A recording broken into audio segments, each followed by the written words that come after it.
Sion International vous présente le culte à propos de la sacrificature. Voici les révélations bibliques avec le prophète Moïse Lushikumalu, les dispensateurs du temps de la fin. La célébration des cultes prophétiques pour une étude perspicace des Écritures à la recherche des vieilles prophéties éparpillées dans la Bible.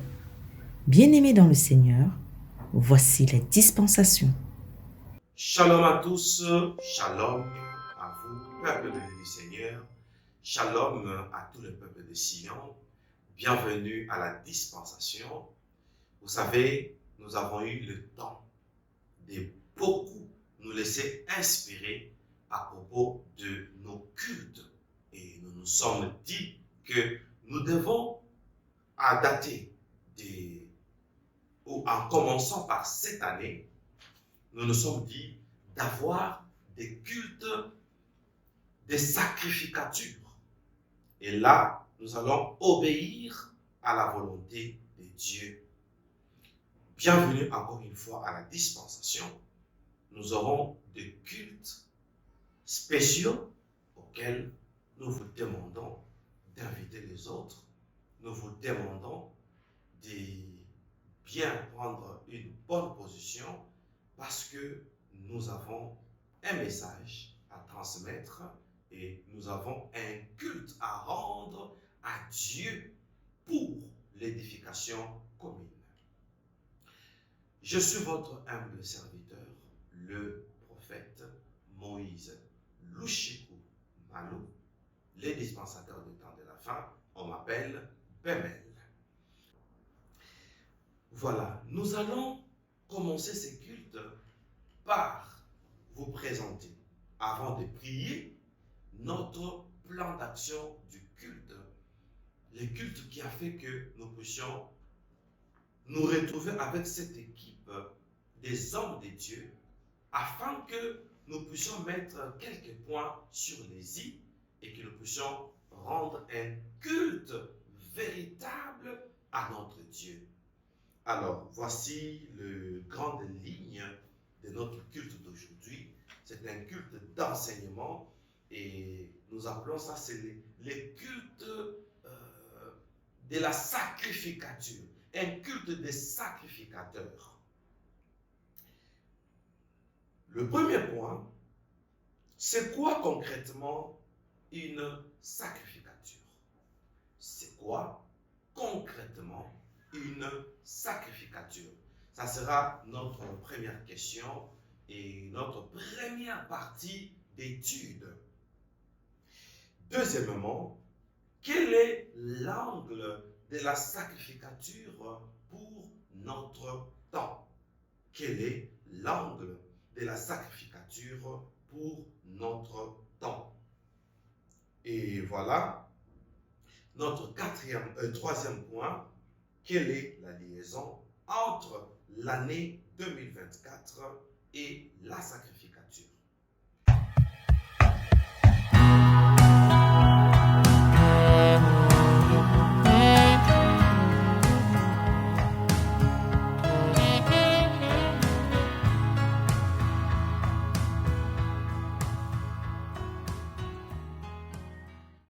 C'est quoi concrètement une sacrificature? Je ne veux pas prendre ça au sens du dictionnaire, mais je veux prendre ça au sens du mot, c'est-à-dire ce que le mot là fait quand on dit sacrificature. Sacrificature, premièrement, c'est une interpellation. C'est-à-dire, lorsqu'on parle de la sacrificature, nous sommes en train, je voudrais souligner ça chez moi, en train de voir une fonction. La sacrificature, attention, ne doit pas être un mot comme dans l'ésotérisme. La sacrificature ne doit pas être mystifiée. Par contre, quand on dit sacrificature, on voit automatiquement une fonction. C'est quoi une sacrificature? La sacrificature est une fonction. C'est-à-dire, il y a des choses qui vont faire devenir la sacrificature une fonction. Alors, soulignez aussi avec moi, je souligne le deuxième mot, la sacrificature est une fonction exercée par un sacrificateur. Alors, comme le sacrificateur est dans un exercice, automatiquement, cet exercice-là, d'un travail fait par un sacrificateur, ça devient une fonction. Quand un sacrificateur travaille, on dit il est en fonction.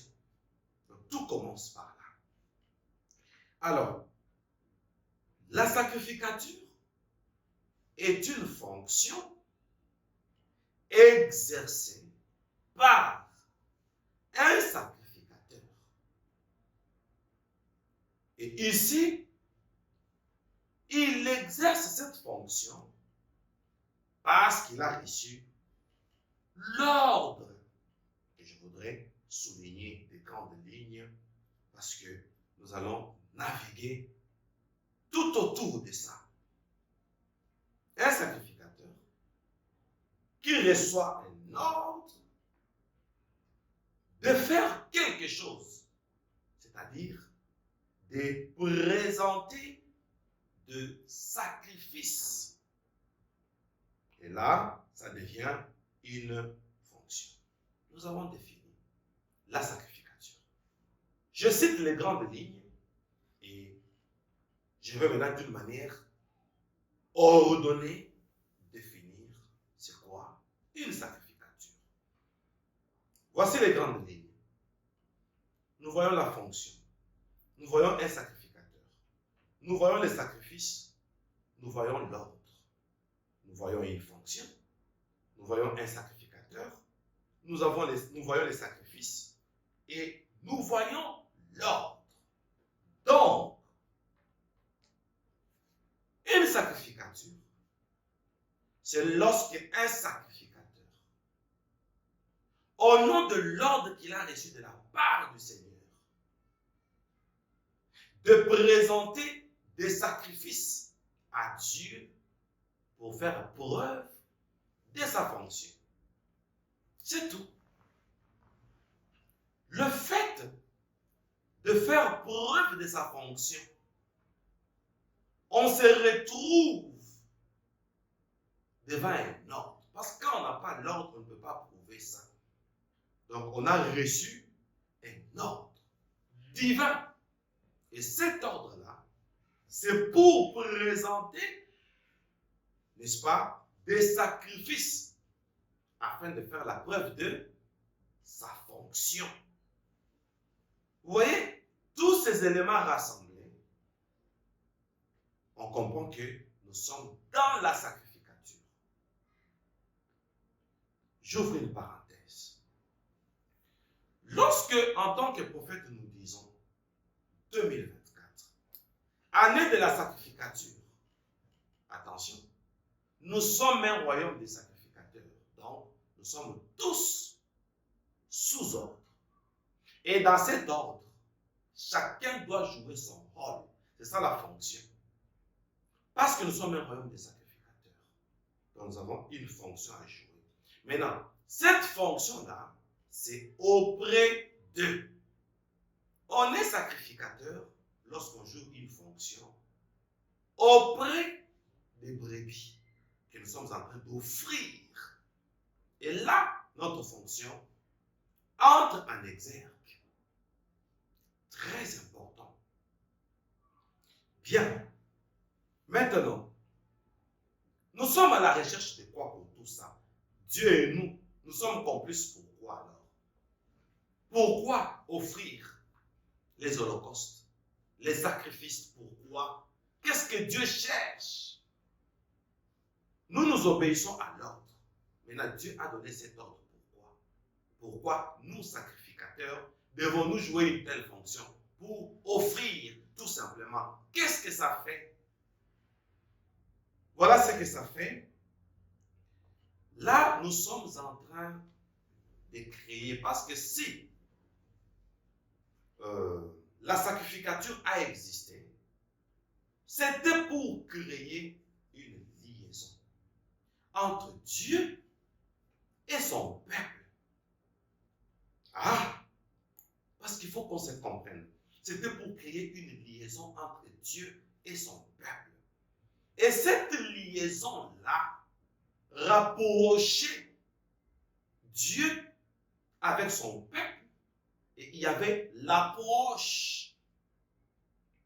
Et maintenant, l'élément qui créait cette approche, c'était lorsqu'on offrait. C'est tout.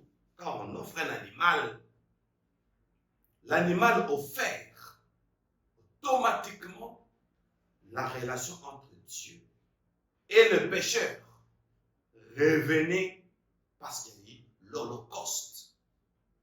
Maintenant, l'ensemble de tout ça s'appelle sacrificature. Et là, quand on dit sacrificature, sortons dans les mots compliqués, c'est-à-dire, ne mystifions pas la sacrificature. La sacrificature n'est qu'une fonction. Et celui qui jouait cette fonction devenait automatiquement un prêtre. Donc, un prêtre n'est pas une personne surnaturelle, mais l'action de ce qu'il faisait créait du surnaturel lorsque le peuple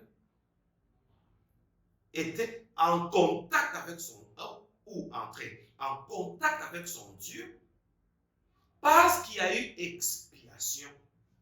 C'est ça le surnaturel. Et là, on sent que voilà, la sacrificature a eu lieu.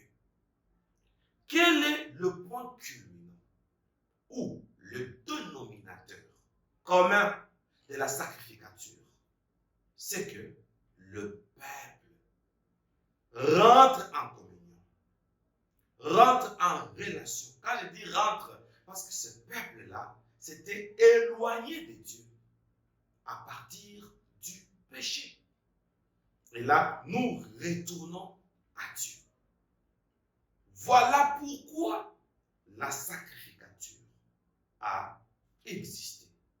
Quand on dit 2024, année de la sacrificature, Dieu est en train de chercher son peuple. Attention. Parce que quand on voit les 24 vieillards, on voit directement les chiffres 24. Et quand on voit les chiffres 24, c'est les chiffres du ciel.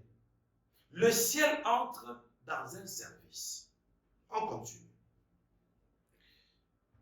Deuxième point. Quel est l'angle de la sacrificature pour notre temps? Et là, nous devons entrer en profondeur et bien creuser là-dessus. Quel est l'angle de la sacrificature pour notre temps? C'est important parce qu'on dit 2024, année de la sacrificature. On va le démontrer. Parce que c'est un oracle que nous avons reçu de la part du Seigneur. Et voilà, cette année, on doit expliciter les réalités. Chers bien-aimés dans le Seigneur, quel est l'angle de la sacrificature pour notre temps? Pour connaître notre temps, il nous faut une étude de temps. Et quand on va découvrir l'étude du temps, il nous faut l'historique. Et là, nous allons savoir très facilement où sommes-nous. Alors, quel est l'angle? L'angle là, c'est une très bonne question. De l'angle de la sacrificature de notre temps. Bien, pour répondre à cette très belle préoccupation, nous devons savoir qu'il n'a existé que 2 sacrificatures. Oui. Facilement, on saura la nôtre. Il n'a existé que 2 sacrificatures. Alors, chaque sacrificature était sous un ordre. Rappelons-nous, c'est quoi une sacrificature? C'est ce que fait un sacrificateur selon l'ordre divin pour jouer une fonction en faisant le sacrifice. On a déjà défini ça. Maintenant, l'angle de la sacrificature pour notre temps se démontre par rapport aux 2 sacrificatures qui ont existé. La sacrificature selon l'ordre d'Aaron, ça c'est l'ancien temps. Et la sacrificature selon l'ordre de Melchisédek, ça c'est le nouveau temps. Ah, bien aimé dans le Seigneur, attention. L'ancien temps est marqué par une sacrificature où nous voyons un certain Aaron. C'est l'ordre d'Aaron. Moïse n'était pas un sacrificateur, mais il était un leader. Et je voudrais que les analystes qui sont avec moi, les doyens qui sont ici, me soulignent ça. Moïse n'était pas un sacrificateur, mais il était un leader. Le fait que le leadership manque des sacrificateurs, il avait fallu qu'il y ait un apport pour que la sacrificature soit complète. Ça, c'est toute une parenthèse qui va nous donner l'historique de l'Église où nous sommes aujourd'hui. Je parle de l'Église corps de Christ. C'est ainsi qu'on voit un pasteur qui est le leader, mais à côté de lui, on est en train de voir les assistants, comme Jésus qui est un leader, mais à côté de lui, il y a les assistants qu'on appelle les disciples. Plus tard, comme ils ont bâti les églises, ils sont devenus les apôtres. Nous revenons à la question. Nous avons la première sacrificature avec Aaron, mais déjà, nous sommes en train de comprendre une réalité à la première sacrificature.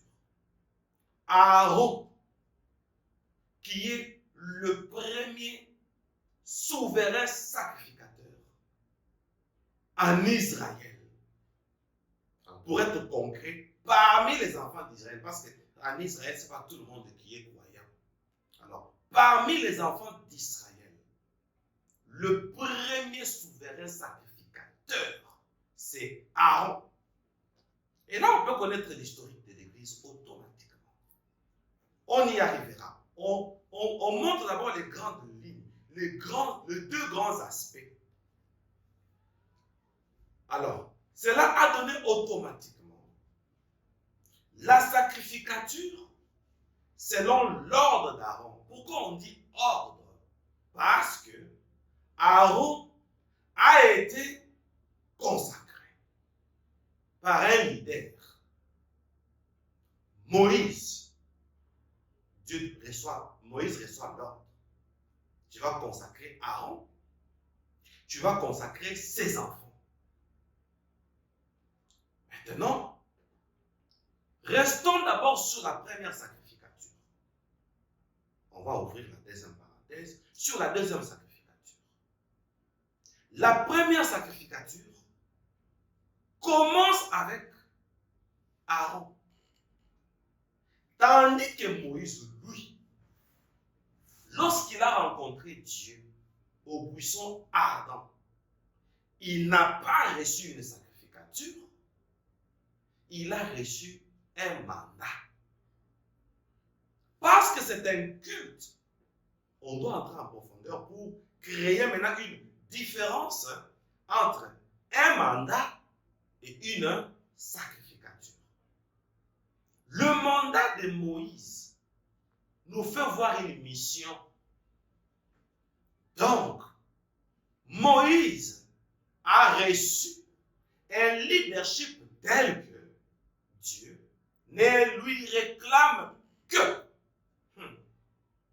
Dieu ne lui réclame que une mission. Va vers Pharaon. Pour aller vers Pharaon,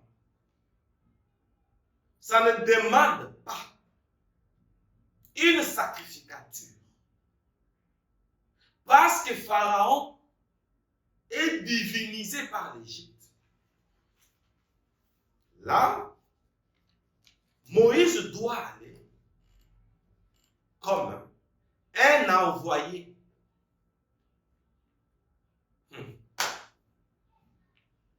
Je comprends par cette sacrificature que c'est lui qui a été envoyé. C'est Moïse. Alors, il faut qu'il y ait une hiérarchie. Et c'est par là que la sacrificature d'Aaron va commencer. Disons que la sacrificature d'Aaron est une conséquence de l'appel de Moïse. Moïse dit non, ils ne me croiront pas. Par quel signe?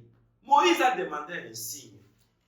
C'est par là que Aaron intervient. Est-ce qu'on peut ouvrir une parenthèse?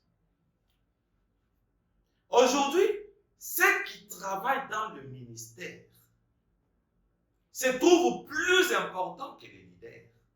Pourquoi? Parce que l'exercice de certains dons, l'exercice de certaines dimensions surnaturelles, aujourd'hui, je parle d'un exercice, ça fait comme si les leaders semblent ne pas être trop grands et trop spécial. Comment? Voilà pourquoi il y a des divisions dans les églises. On a oublié le mandat. On est resté dans le ministère. Oui. Parce que dans le ministère, il y a l'exercice des dons, des grâces, des facultés, des talents, etc., etc. Tout ce que vous voyez, par exemple, comme Dieu dit à Moïse, je ferai de toi Dieu, et Aaron sera ton prophète. La hiérarchie commence. La sacrificature commence par là. Je ferai de toi Dieu. Donc Moïse est dans la catégorie de la divinité. Aaron est dans la catégorie des prophètes. Je ferai de toi Dieu et Aaron sera ton prophète. Là, c'est la naissance déjà, une naissance préfigurative des 5 ministères pour lesquels les gens s'entretuent à cause des postes. Pourquoi lui est pasteur? Moi, je suis un simple berger. Pourquoi lui est pasteur? Moi, je suis un simple évangéliste. Pourquoi on dit qu'un évangéliste doit être simple? Un pasteur doit être grand. Les 5 ministères sont venus à cause de Moïse. Aaron entre dans le ministère parce que Moïse a manifesté une incapacité. Non, je ne sais point parler. C'est une incapacité. Or, Dieu, lorsqu'il a envoyé Moïse, il n'avait pas besoin de son vocabulaire. Oh, je ne sais pas parler. Dieu avait besoin de son action de service. Il y a dans certains services où on n'a pas besoin nécessairement d'être éloquent, mais d'être actionnaire. Voilà pourquoi le balbutiement de Moïse n'était pas nécessairement un obstacle, parce que Dieu savait que, au nom de sa vocation, une fonction va s'exercer. Et certaines fonctions ne s'exerce pas avec le mot. Ça s'exerce avec les actions. Quelle est l'action principale qui fait le point culminant de la vocation de Moïse? C'est libérer Israël. Donc là, il n'y a pas de discours à faire. Il y a une mission à accomplir. Nous sommes toujours à la sacrificature. Je ferai de toi Dieu, Aaron sera ton prophète. Alors, on comprend que le leader, Moïse, est connecté à la divinité. Mais les disciples, comme c'était son grand frère, Aaron est connecté au ministère. J'ouvre une parenthèse. Ça, c'est une année où nous sommes en train de corriger les erreurs. Je vous l'avais promis. Toute personne qui a un ministère à côté d'un leader, qui se dit j'ai grandi et qui part, qu'il sache qu'il est parti avec le ministère, mais le leader est resté avec Dieu. Ah, je vous dis, hein. Parce qu'on a donné le ministère à Aaron. Aaron sera ton prophète. Il y a 5 ministères.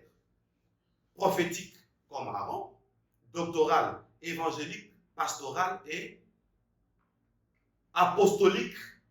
5 ministères. Vous devenez apôtre, vous bâtissez les églises, vous oubliez le visionnaire qui vous a donné les mandats. Le mot de passe, parce que vous avez fait des connaissances. Sachez que vous êtes parti avec des connaissances. Les gens qui prétendent prendre les fidèles des églises, voilà, venez parce qu'il est crédible et ils partent avec qu'ils sachent, le leader est resté avec Dieu. Dieu savait que le collaborateur finisse par s'enorgueillir. Dire non, comme on m'a interpellé, c'est que je suis important. Raison pour laquelle Aaron a eu l'audace de dire Dieu ne nous parle pas tous.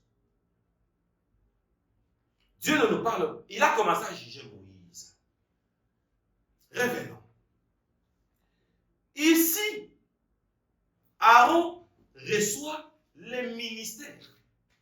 Seigneur Jésus. Parce qu'il a reçu le ministère, voici Aaron.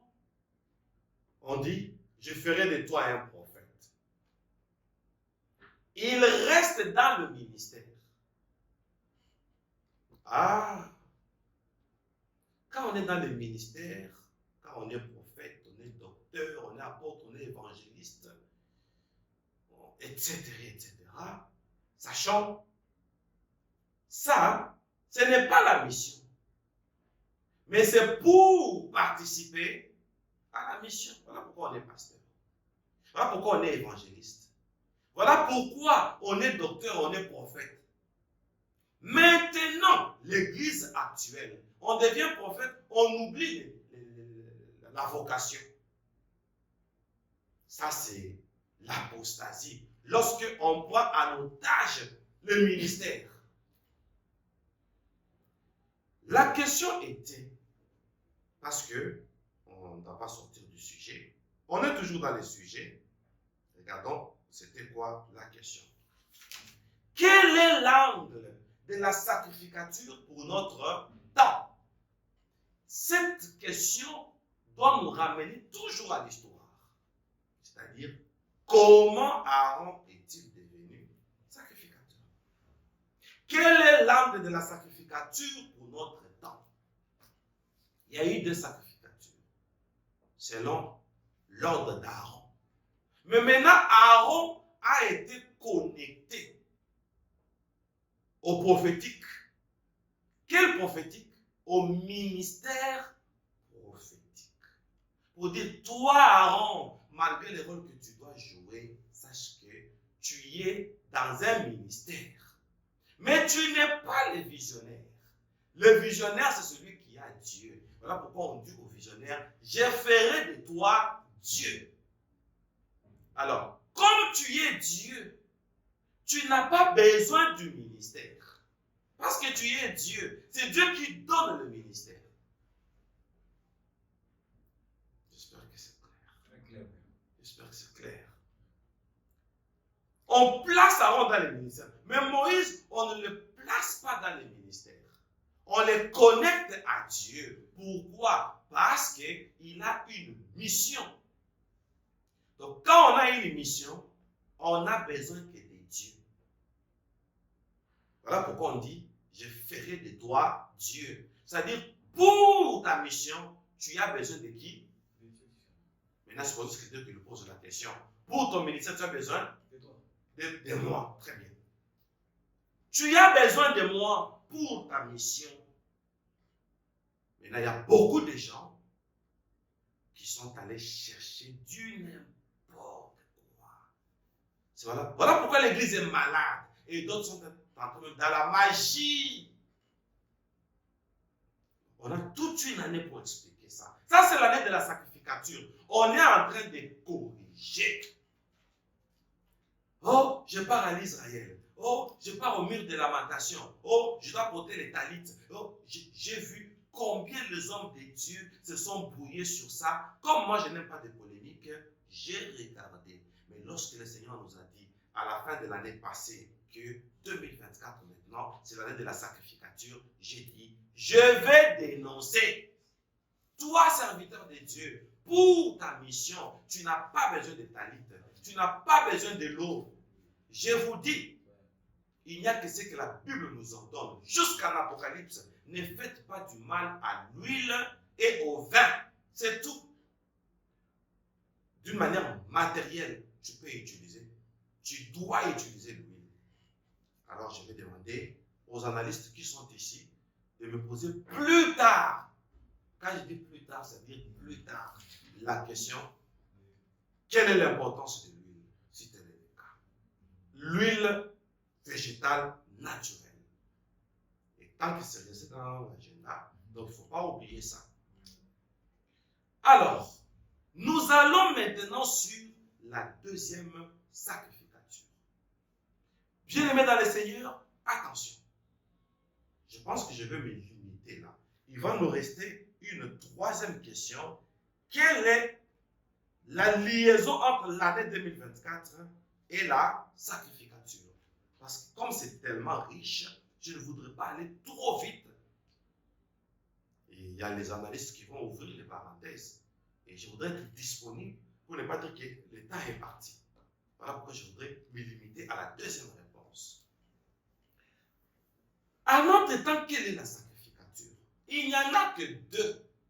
Nous sommes à la deuxième sacrificature qui est selon l'ordre de Melchisedec. Nous lisons ça régulièrement, nous lisons ça. Maintenant, il faut que nous puissions expliciter ça.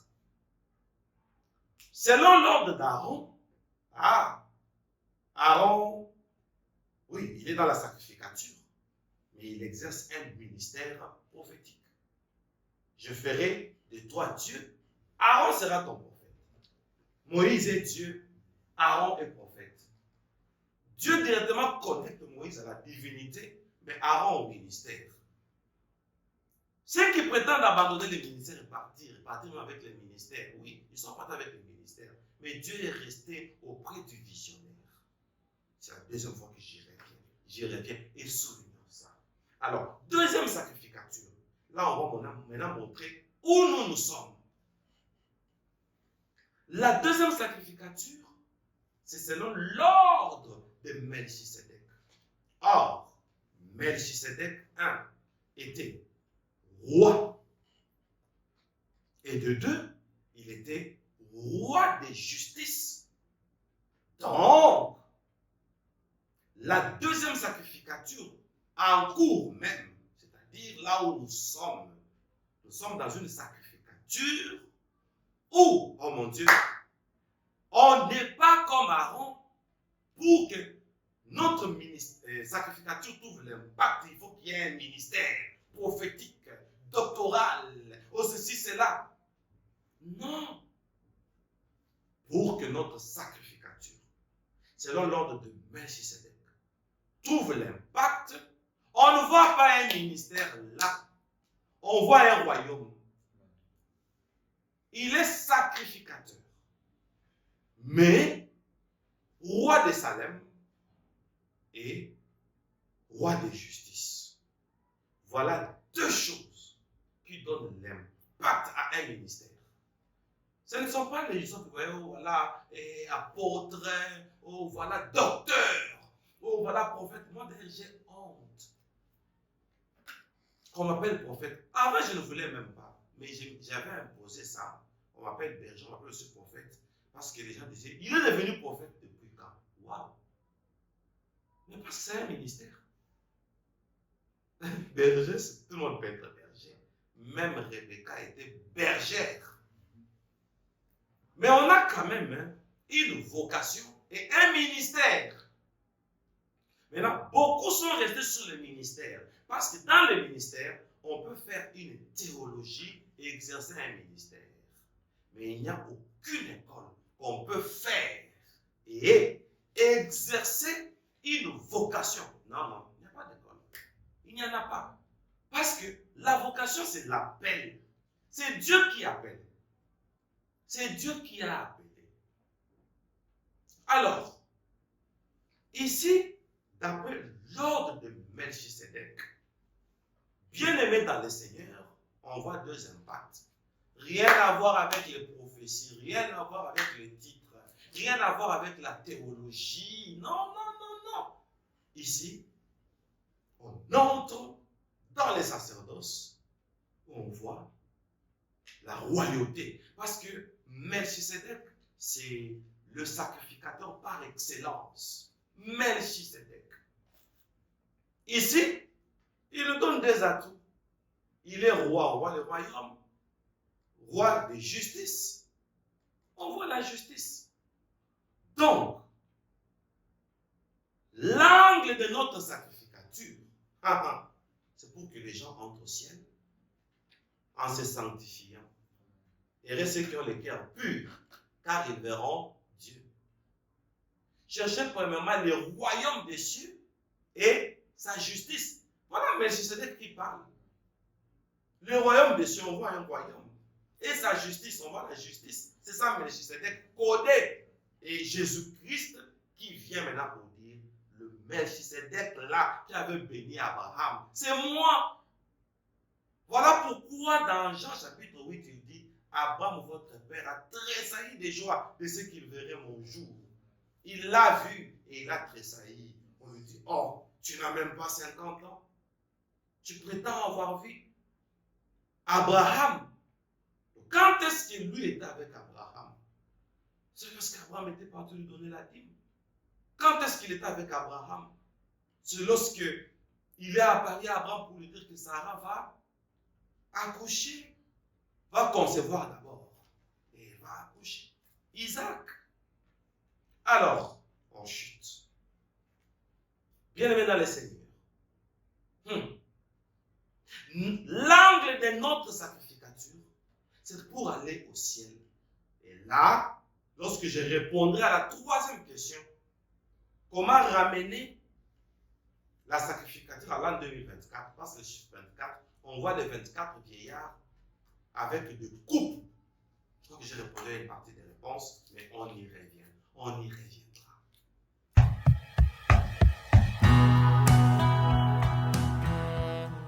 Waouh, combien sont bonnes ces choses. D'une manière très synthétique, il sied à relever que la sacrificature n'est pas de la magie. La sacrificature n'est pas mystique, comme nous pouvons le voir. Mais la sacrificature n'est autre que la fonction. Et cette fonction-là ne s'exerce pas n'importe où. C'est une fonction qui s'exerce près des brebis. Ah bon? C'est alors que je comprends ce que Christ dit à Simon-Pierre. Il lui pose la question pour dire, Simon-Pierre, fils de Jonas, m'aimes-tu plus que même les autres? Quand Simon dit, oui, tu le sais, Seigneur, Jésus lui dit, paie mes brebis. Je comprends que Jésus voulait tout simplement dire à Simon-Pierre, comme tu m'aimes, exerce la sacrificature. Et cette sacrificature, tu ne dois pas l'exercer n'importe où, mais tu dois l'exercer près de mes brebis.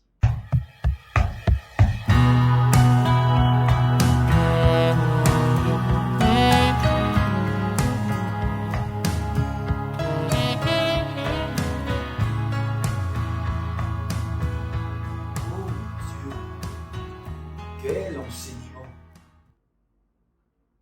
Un enseignement profond, un enseignement parfait.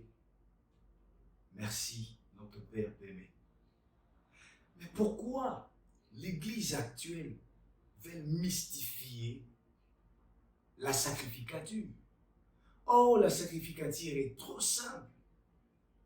La sacrificature, c'est juste une fonction qu'on doit exercer auprès de brebis.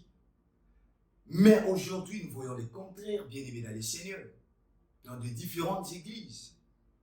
Vous verrez, lorsqu'on parle de la sacrificature, ça commence même à faire peur. Nous voyons des talites, nous voyons des habits sacerdotaux, nous voyons, bien-aimés dans le Seigneur, des chaînes au niveau de cou pour intimider qui? Pour intimider qui, bien-aimés dans le Seigneur? La sacrificature est très simple. Nous, en tant que sacrificateurs, nous devons exercer cette mission auprès de brebis que le Seigneur a mis à notre disposition.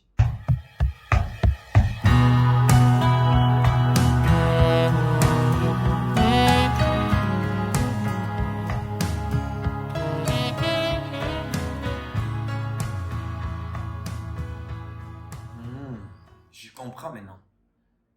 Eu égard à tout ce qui précède,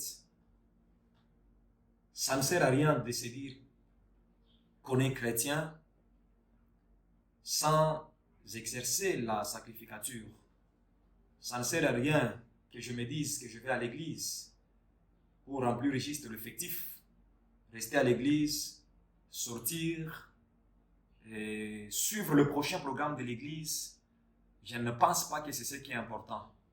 Oh mon Dieu, garde notre âme fidèle à toi. Nous voulons rester toujours là près de toi.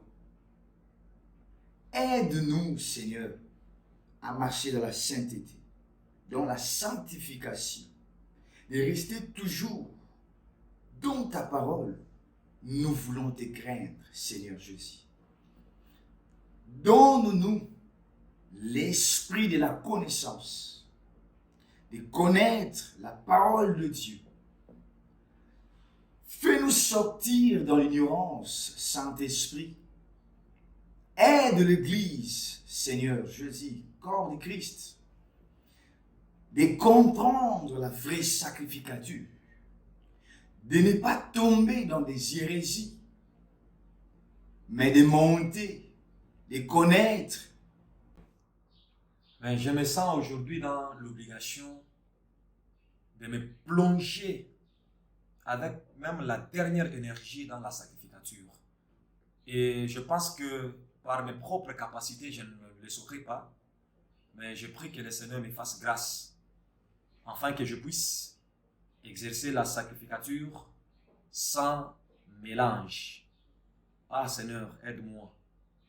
Et cela, pas seulement pour moi-même, mais aussi pour tous les internautes qui nous suivent et qui me suivent en ce net moment, et pour l'Église, corps du Christ. Les candidats du royaume des cieux, les prédicateurs de la bonne nouvelle, que nous puissions marcher dans la sanctification, de prêcher le royaume de Dieu, car Jésus revient bientôt. L'Église du Seigneur doit être nourrie d'une parole pure, pas avec des paroles mélangées, pas avec des troubles. Aide les sacrificateurs, aide le pasteur, les hommes de Dieu à rester dans la bonne lignée, dans la droiture. Par-dessus toutes ces choses, l'homme de Dieu, le prophète Moïse Lushiku, nous a parlé, nous a donné une petite différence entre Moïse de la Bible et Aaron. Il nous a dit ceci: Moïse avait le mandat, mais Aaron pour lui était attaché au ministère. Mais il y a une chose que j'ai comprise dans tout ce qu'il a expliqué, c'est que par rapport à l'angle de la sacrificature pour notre temps, nous sommes dans la sacrificature selon l'ordre de Melchisedec. Et dans cette sacrificature, ce qui fait notre force, ce n'est pas le ministère que nous portons. C'est comme ça que j'aimerais dire à vous tous qui êtes apôtres, docteurs, prophètes, évangélistes, je ne sais pas le ministère que vous exercez, permettez que je vous dise aujourd'hui que ce qui fait notre force, ce n'est pas le ministère que nous exerçons dans la sacrificature, mais dans cette sacrificature, notre force vient du royaume ou de la royauté. C'est ce que nous devons retenir. C'est que nous pouvons être fiers, bien sûr, des ministères que nous avons, mais retenons aussi que, au-delà de tout ça, c'est le royaume qui nous donne la force. Prions que chacun de nous se présente, pas comme tous les serviteurs confondus, par contre, comme des instruments choisis par Dieu pour jouer une fonction d'amener les âmes du Seigneur à l'édification.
Prions. Entrons dans la sacrificature de Melchisédek, où l'exercice du mandat est plus important que celui du ministère. Développons désormais une approche avec Dieu pour faire preuve de notre vocation.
Prions.